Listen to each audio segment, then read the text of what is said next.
Hey everybody, welcome to episode number 92 of Cameron's Nostalgia Podcast. I'm your host, Cameron Strickland. Today I have with me Joel Smith. How are you? I'm good. How are you doing? I've been doing good.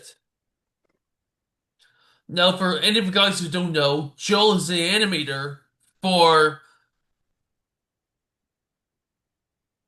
Dino Paws, Paw Patrol, Just in Time, Pirates, Animal Mechanicals, Bo on the Go, um, Happy Tree Friends, Girl Stuff, Boy Stuff, Catbot, Bromwell High, Farzel's World, Shimmer and Shine, Breadwinner.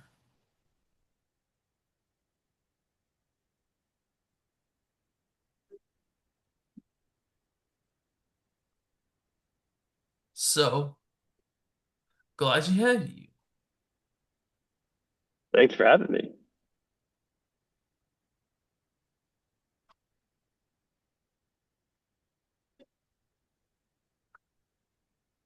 Okay, let's begin our first question. Yeah. How did you get interested in animation? I got interested when I was a kid watching like movies and stuff like that and wanted to do special effects. So I looked up schools that were in the area and I found a community college that I could go to. So I got my dad to drive me up. We checked it out and they had like a little bit of an art program.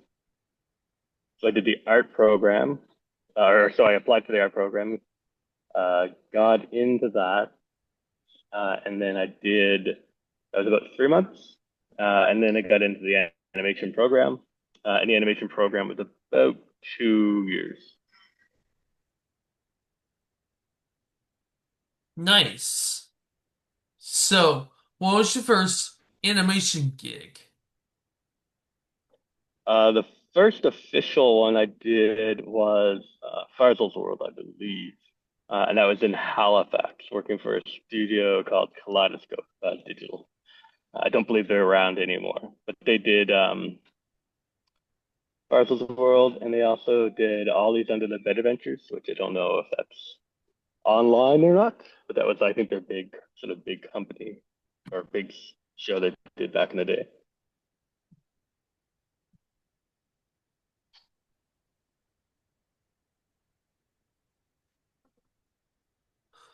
What was it like working on Barzell's World?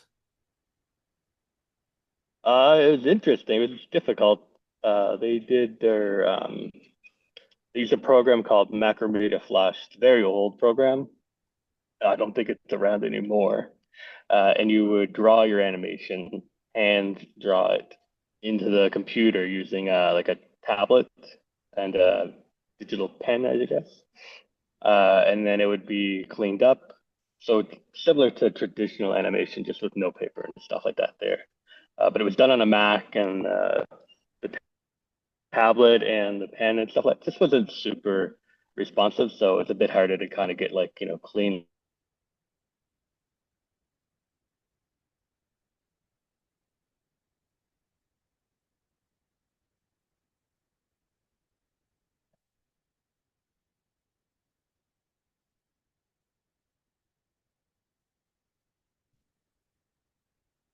Your image just froze.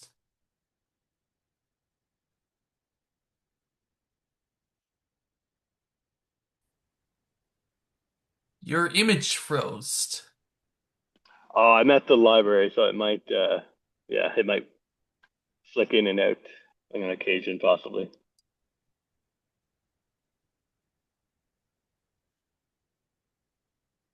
All right. And what was it like working on Bromwell High? Bramwell High was interesting. It was pretty good. It was simple animation, so still done in Flash, but they used like kind of paper cutouts and stuff like that.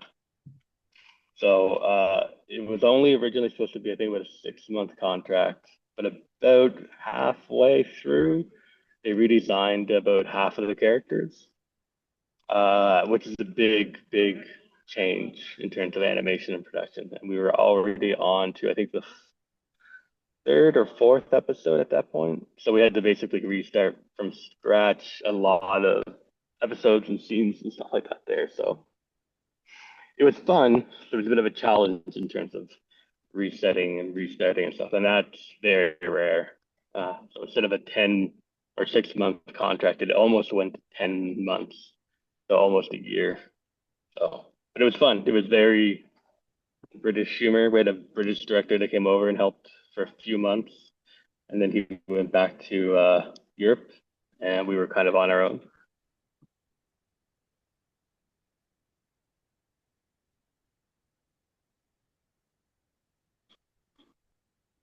And what about Catbot? Uh, Cat Boss. Yes. Uh, that one didn't end up going to air. It was a Disney one, and we only worked on that briefly. I managed to get a chance to get on it. I was originally supposed to be on a different show, but the producers and I were friends, and I was able to convince them to sort of find me a spot. So I got on there, and it was good. We got our timing charts, as they call them. So we had like original animation guidelines from other more experienced animators that would get sent to us, and then we would in between, and we would sort of figure out from there. It was a really good opportunity, but it came at a time when Disney was switching over to new ownership, so it got canceled partway through production. So we didn't get to work on it for too long, but it would have been a really good show had we been able to finish it. But I don't think we managed to get further than maybe 2 episodes or something like that day before it was canceled. So how it rolls. Sometimes productions get canceled partway through. It's rare, but it does happen. And what about girl stuff, boy stuff? That was back to being hand drawn stuff again. I didn't quite care for it. It was a much more. It wasn't a very, I think, very good designs, but they were. It was a limited show. It was done pretty quickly, and that's probably part of the appeal. But I believe it was like a YTV show or something like that there, and we only did I think about a season of it and stuff like that there. So it was another hand drawn in the computer like Farzel's World, and then we hand it off to someone and they would clean it up and then paint it and all that stuff. So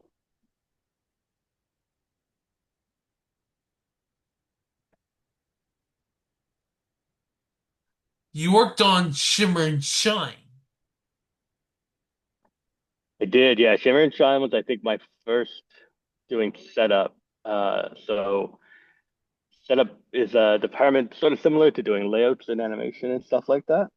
So you'll do so layout traditionally would have been done in paper, and they would kind of define where the animation would start and stop and general stuff, and that would be done by layout department, handed to the animation department back in the old days and stuff like that. With the advent of animation being done digitally, still layout, but now there's like another department called setup, and setup basically will take the layout, the backgrounds, they'll take the characters, and the audio and sound and basically put it all into one file. So similar to what was done back in the day with everything being done on paper, put into a folder and the folder go into the animator. Now we're assembling a digital file that goes off to the animators. So they were low on work for animation, so I segued from being an animator over to that. Worked on that for quite a few while, and then they didn't have anyone else, so I kind of started running it, and I would so start to dictate and track stuff and figure stuff out, and then they ended up hiring someone to help. And then eventually, I just talked to the production, and they made me the supervisor. So at that point, it was we would go to meetings, sit down with the director, and he would basically confirm that he what we had done is what he wanted. So it gets the chance to for the director to see like a pre uh, rough sort of idea of what the shot's going to look like before it goes to the animators. So the character starting, stopping, camera moves, and stuff like that. There, not every studio does it that way, but that's how they did it. I think they did a bit too much in that phase because generally, when it goes to animators, they will delete stuff, change stuff, and all that there. Because once you have walk cycles and stuff like that, there, the character needs to walk at a certain pace. The camera move will have to be adjusted, and character sizing might need to tweak or change and stuff like that there. But we basically put things together, give guidelines, and then hand it off to animators, and the animators would build off of that. It was a really hard show to work on. The client kind of essentially wanted a 3D show, but was doing in 2D. We found some workarounds. We got stuff working, but it was a rough show. The second season we didn't end up working on, but they did it at another studio and they made it 3D, which I think they did probably because they couldn't get what they wanted out of 2D, which you just have to give it the time and the money, and sometimes most productions don't have that. So, but yeah, it was a it was a bit of a rough flow for everyone, but good then.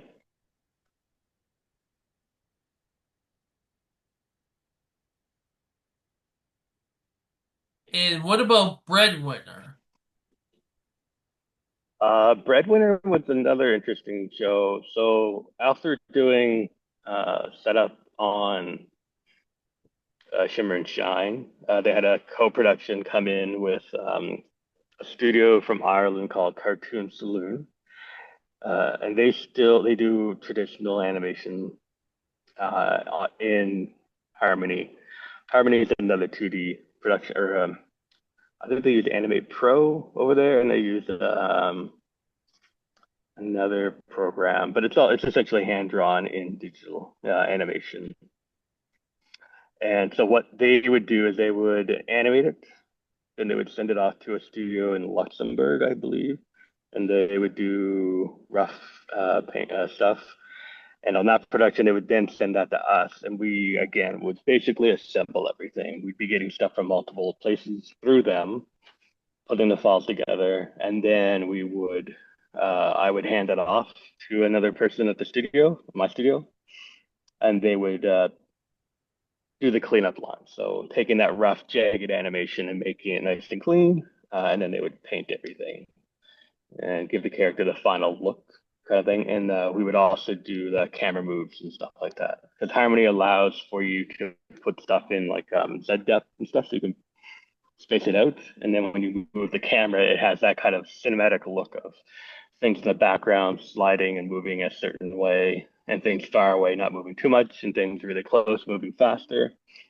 So that's what we did. We did all that, finalized it, and then we send it off to them. I believe the final audio and everything was done there. So, but that was a film. That was really fun to work on. It was nice. I liked working on that.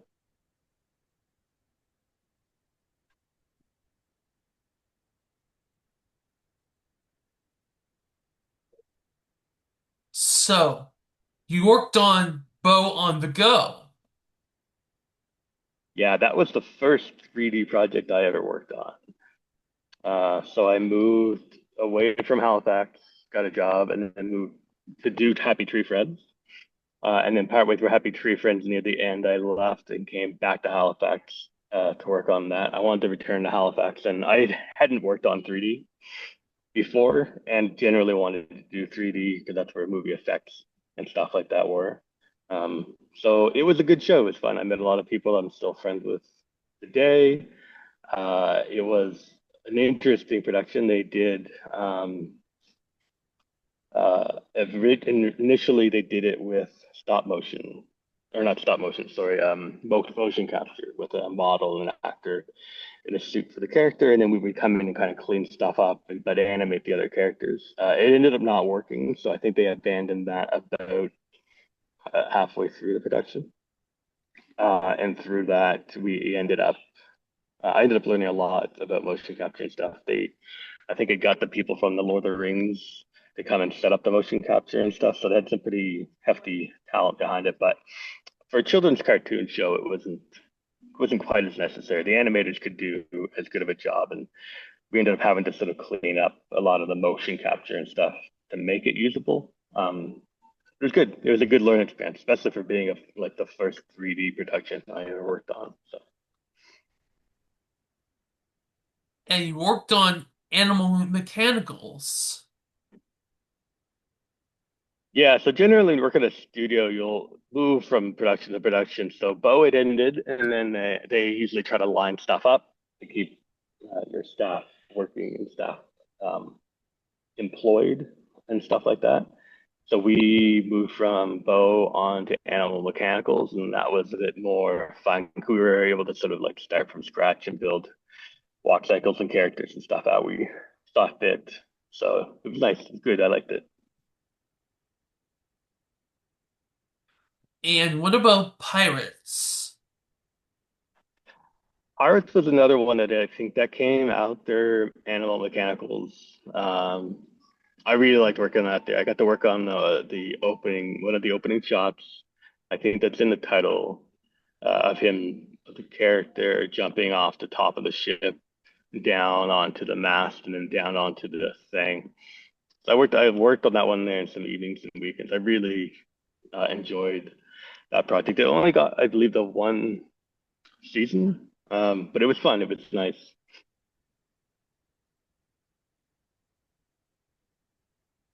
And what about Just in Time? Justin Tom was a really cool show to work on. After working in Halifax, I briefly traveled a bit, and my sister had moved to now Toronto. So I was looking to change things up. So I asked if I could kind of move in and crash there. And there was a studio, a couple of studios in Toronto, and Guru Studios was the studio that did that. And I applied, and it just turned out that one of my art teachers from college was had connections there. So I managed to get in when they were adjusting their schedule. Sometimes studios will hire based on a certain number of teams and crews. It's always a slow start to animation. You know, you get to learn the characters, the acting is always different, the posing is slightly different, and things just need to be ironed out. So it's usually a slow start. But then at a certain point, everyone kind of gets their rhythm and their uh, they get it down. They get into a good flow. So they speed up. So at that point, you can start doing more episodes and your quota will change. So I got lucky in that I had applied roughly around when they were doing that change up and they were going from one team to two teams. You're more workload, but adding more people. So that was how I ended up on that show. And it was a very interesting show. It's kind of going for that 2D flat look. And they were using Maya, which is a computer, pretty much the main computer program for 3D animation. Sometimes some people use Softimage. I don't think that's around as much anymore, but Maya was the big thing and stuff like that there. And it was fun. They had a very interesting way of doing the heads and stuff to get that flattened look and have that sort of storybook feel to it. Yeah, and I think I worked on, I think just only the half of that season before other shows came up. And what about Paw Patrol? So Paw Patrol was fun. That was originally a Spin Master show, which is a toy company. So they were looking for a show that would help sort of sell the toys and characters and stuff like that there. So I got to work on that there for I think about a couple of seasons, and then the teams were somewhat split, and roughly some people continued and some people moved on to Dinopods, which is where I moved on to Dinopods. But it was a cool show. It was my first time working with four-legged characters and stuff. I hadn't worked with them before. I don't ever really worked with like human characters and stuff like that there. So it was good. It was fun. It was nice, interesting sets. Guru did a really good job. I believe they're still working on it to this day.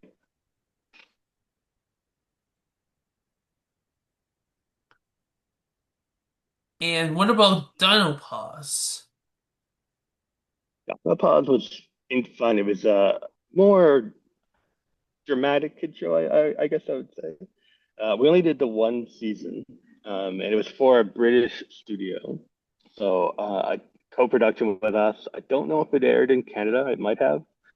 Um, but it was interesting. We got to work with a director named Harold, who was really good. He had a really good idea, sort of idea for how he wanted the characters to work and act, and not be like too over the top, but still have sort of a nice sort of story to them and stuff like that. Uh, so that was good. It only worked on the first. I think they only did the one season. Generally, shows you kind of get one season. It's easier to get funding for one season than it is to sometimes get a second or third. So unfortunately, that was a really good show, but it did only, I think, I get the one, at least the one season that we worked on. So again, another 3D show done in Maya. And you worked on Clone High. Yeah, Clone High was a lot of fun. A bit of a harder show to work on just because they would be sort of changing stuff sort of as they go. And so that would obviously trickle down and maybe sort of delay us for here and there. But it was really cool to work on a show that I remember when I was in college watching and you know everyone has sort of their favorite shows and things that they would like to work on, and that was one of them for me. So it was really cool to work on. I didn't animate on that one there, but I was the scene setup supervisor and stuff like that there. So again, it would be taking all the assets and putting them together, tracking things down, kind of keeping an eye on a continuity and also like maybe pointing stuff out to other departments and stuff, being like, oh hey, these things don't match. You know, what is there a reason why it doesn't match? And generally, for the most part, things should. But sometimes there's gags or there's jokes or a character might just be like not included in a scene just to make it more of a joke or just to make the cut and framing a bit better. So that was fun to work on. It was fun to kind of keep track of all these sort of like characters and stuff like that there. And we worked with, I think it was Space Cadet. I could be wrong, but we worked at a studio out of LA. But that was interesting working with being a service sort of studio in that sense. I really liked it. It's great.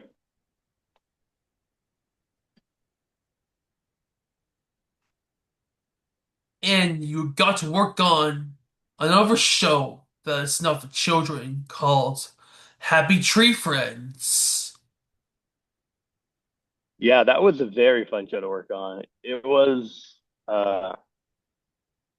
in New Brunswick. It was in Miramichi, which is a bit further away. Um, the town was okay. I did really love living there, so I wanted to get back to Halifax. So I didn't end up staying on the whole production, but I was there for about 6 months on that, and about I think four of my other friends from Halifax had gone up to get on that show as well. And we all had a blast. It was a really great studio to work with. Their studio is called Fat Cat Animation. I believe they're still around. They're still there. And that show is all being done in uh, Macromedia Flash. So it's a program that's not generally, I don't think it's around anymore. Some people might be using it, but they would be using like really old versions of it and stuff like that. There, it was good for doing symbol animation, which is what allowed that show, Happy Tree Friends, to have that sort of like paper cutout kind of feel to it and stuff like that. There, with the odd thing in between animated, um, but you'd have to clean it up yourself. So if you wanted to add in a hand pose that wasn't there, you'd have to draw it yourself, clean it up, paint it, and stuff. So generally, you kind of had a library that you would use and stick with it, stuff like that. There.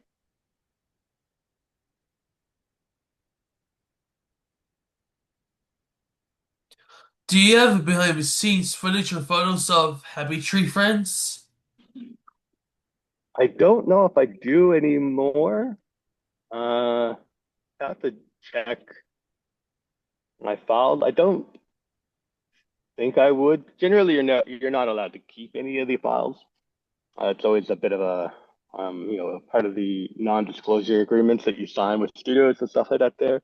And you're always working on these things at the offices and stuff like that there. Now there's a bit of remote stuff, but even nowadays, the last couple of things I've worked on remotely, I'd log into a computer at a studio, and that's where all the files were. So didn't get to keep any files or any behind the scenes stuff, and generally didn't take really too many photos at the studio. But the studio was a really nice, colorful, like they painted all the walls really funky colors, and everyone got together after work and hung out and stuff like that. There, I did at one point have videos like of my animations, which you're generally allowed to have after production, like just your clips that you worked on, so you can make your demo reel, which is a resume for animators and stuff. But aside from that, I don't really, yeah, I wouldn't have any kind of behind the scenes stuff, and anything I would have, I generally would not be allowed to share, unfortunately. Do you have a favorite episode of Happy Tree Friends? I think one of the earlier ones I remember working on that I liked a lot was the one with the two raccoon characters. I always thought they were funny characters because they always got up to like this pretty ridiculous stuff and like their little escapades and schemes always seem to go wrong for them in hazardous ways, as things generally would for all the Happy Tree Friends and stuff like that. The actual episode name I can't name off the top of my head, but it's one of I think the first within the first two or three episodes. I believe.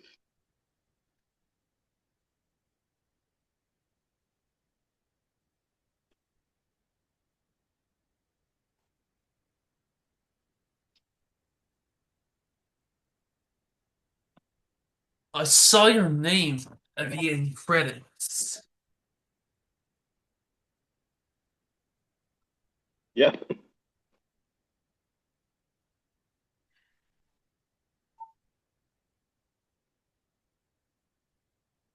there's a good crew of people to work with.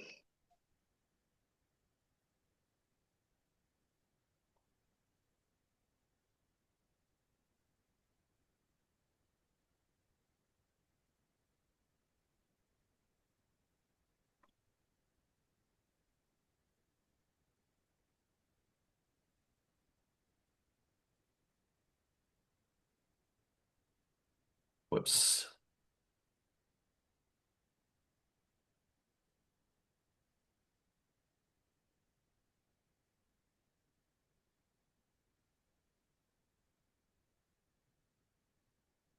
Got a little dark on me there.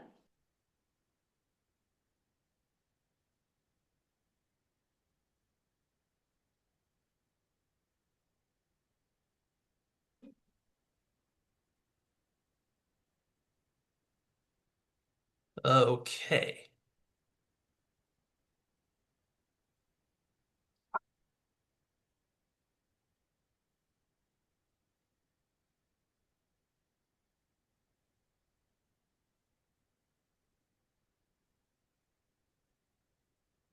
Sorry about my webcam. Oh, that's okay. You can still make out the outline of you, so I know you're there. Nice. Well, Joel, thank you so much for your time. No problem. Glad I could answer the questions for you. You're interested in Happy Tree Friends. The studio that worked on it was Fat Cat Animation Studios. They're still around, I believe. And the guy that was running it at the time was a guy named Gene Fowler. And I'm sure if you want to reach out to them, they're in New Brunswick, Miramichi, New Brunswick, I believe. They would probably be able to answer your questions and give you uh, some time as well if you're looking for more information.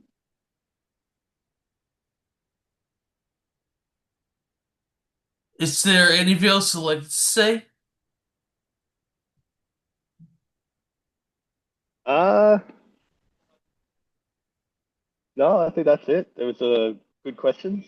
Covered all the big shows and everything that I've worked on for the most part. Yeah. And most of all, did you say an F word? Sorry, what was that? Did you said the F word? No, no, Fat Cat Animation Studios. Oh, okay. Yeah. Stay tuned for more guests coming up. Until next time, peace. Can you make a peace sign? Oh, peace. There you go.